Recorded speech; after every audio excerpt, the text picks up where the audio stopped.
couple of years ago, you wrote how we need to stop asking kids what they want to be when they grow up.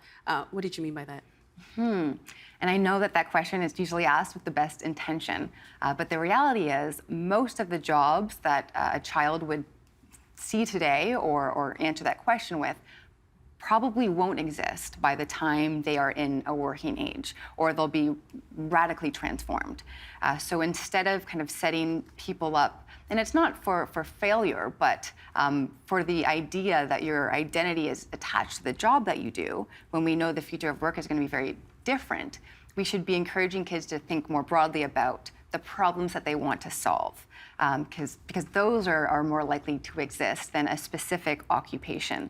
And especially as technology continues to more rapidly disrupt the workforce, we have to move away from this idea that you are your job, because that's going to change. So if we can start with kids and encouraging them, what are the skills that you want to learn and the problems that you want to solve? And one of the most important skills for the future being critical thinking and imagination. That's something that children are already naturally endowed with. Lean into that. The curiosity. When you said that, I kind of felt like, ugh, I think that's hard for people to hear.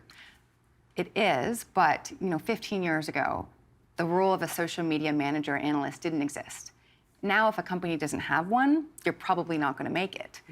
So the trend lines aren't very different. There are significant, whether you're a data analyst, a data scientist, all of these jobs have really come to the forefront in the last decade.